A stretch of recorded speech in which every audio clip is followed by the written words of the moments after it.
Shalom Vracha à tout le monde. Yaakov Avinu doit quitter ses terres. Il dit à Yosef de l'enterrer en Eretz Israël avec ses pères Abraham, Isaac. Mais il lui dit en ces termes: Veshachavti im avotai, je vais dormir avec mes pères. Un satani mi Mitzrayim, tu vas lever mon corps de l'Égypte en Eretz Israël. Ukvartani bikvoratam, et tu vas l'enterrer là-bas dans le sépulture.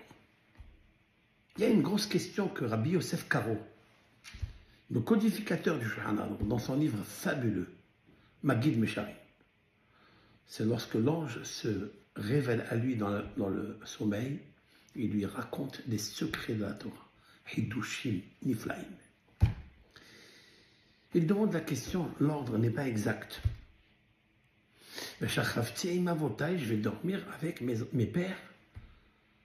C'est après, il fallait dire, tu vas lever mon corps, tu vas l'enterrer dans la caverne de Marpella avec mes pères, et après je dormirai avec mes pères, pas le contraire.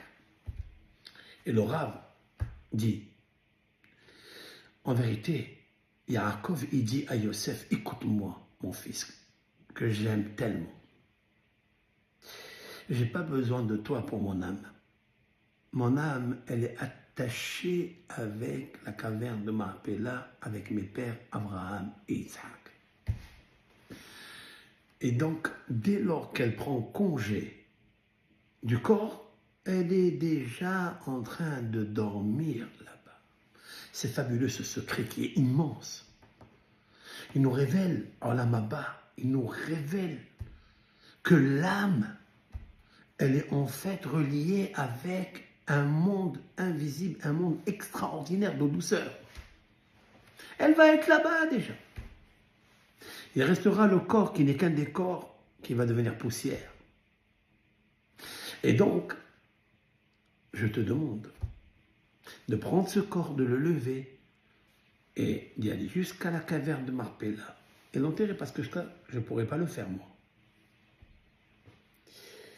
J'ai une question. Pourquoi il le fait jurer pour l'enterrer en Eretz Israël à la caverne de Marpella? Quelle est la relation?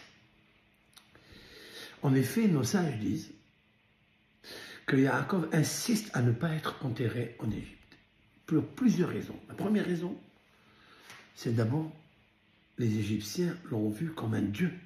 Ils pourraient faire de lui une idolâtrie. À quel moment, pour quelle anecdote, il s'est passé une chose pareille, comme quand il est venu d'Eretz Israël et il est rentré en Égypte, le Nil est venu se prosterner devant lui. C'est-à-dire que le Nil a débordé, est venu se prosterner devant les pieds de Yaakov.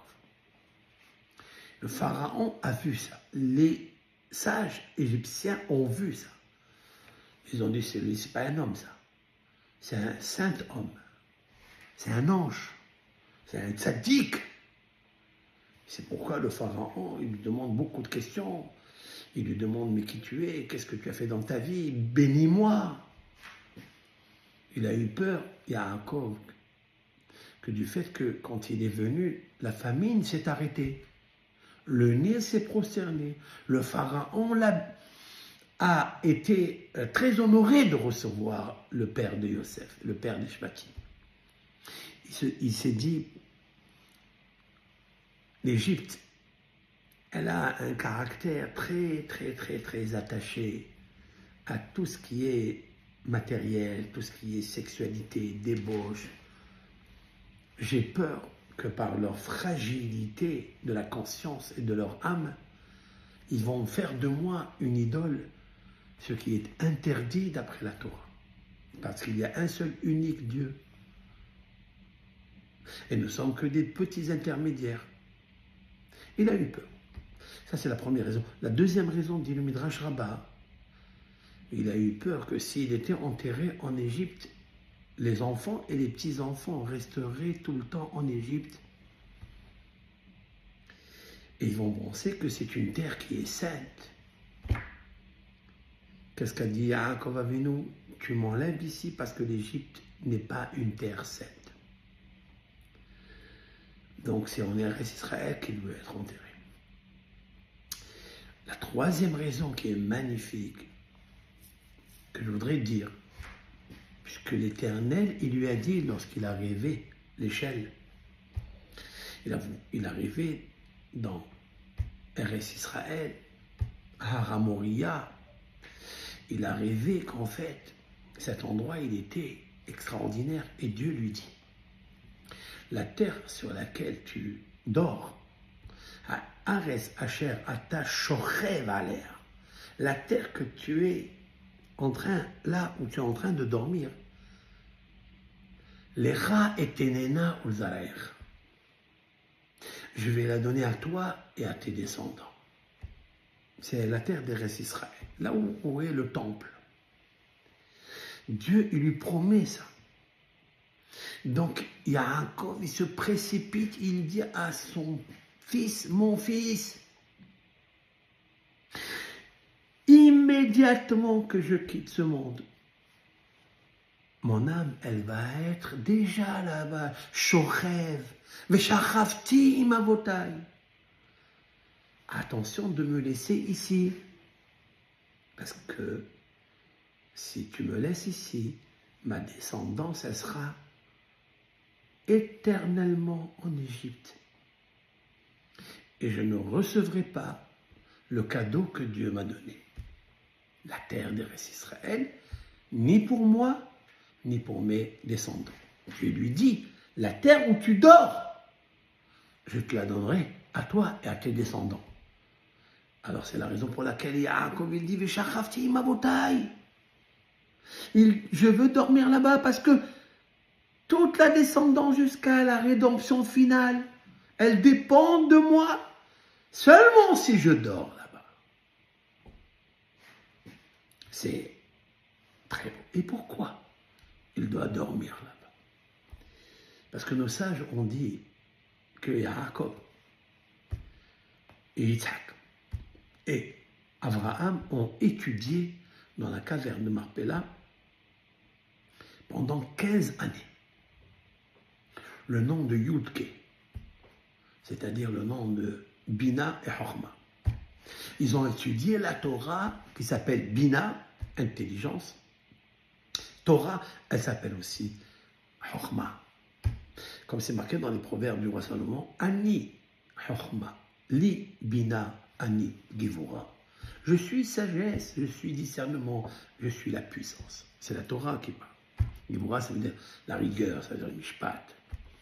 Yaakov, c'est Elohim Mishpat, c'est le Dieu de la justice, de l'équilibre. Pas la justice rigueur, la justice remplie et pétrie d'amour. Il dit, je suis obligé de revenir là-bas parce que cet endroit, il m'attend. J'ai créé par papi Abraham et papa Yitzhak, j'ai créé l'atmosphère de Me'arat HaMarpella, de l'étude de la Torah. Mon âme, elle s'est imbibée déjà dans mon vivant là-bas. Donc là-bas, mon âme est attachée. Et donc mon âme, elle, quand il quittera le corps en Égypte, elle est déjà reliée à sa source, à la Torah. Parce que la Neshama, elle vient de la Torah. Maintenant, le corps, tu seras obligé, mon fils, de le prendre ici, parce que qu'est-ce que tu vas faire avec le corps ici? Ça veut dire, je m'explique. Quand on fait un pèlerinage, quand on va sur la tombe des parents, parce qu'il y a des chamas avec le corps qui vient la veille de Rosh Chodesh, oui? Il lui dit, Yaakov, mes petits-enfants, ils vont venir pèleriner, ils vont venir prier, pour que j'intercède devant eux, devant Hachem, pour eux, devant Hachem. Mais s'il n'y a pas mon âme ici, parce qu'elle est déjà partie se coucher avec les pères, il va y avoir qu'un corps. Pour un corps, on va aller faire des pèlerinages. Pour un corps, C'est même interdit de faire des pèlerinages sur le corps. Et là, ça nous dévoile un grand secret. Pour ceux et celles qui disent, qu'est-ce que font les Juifs, vont pèleriner un tzaddik. Mais qu'est-ce que ça veut dire ça, Doresh el Hametim? Ça veut dire il va prier, faire des incantations sur des corps morts. Non, non, non, non, non, non, non. La Torah, elle dit que ce n'est pas des corps morts. C'est des corps où il y a encore la puissance de l'énergie de la Neshama.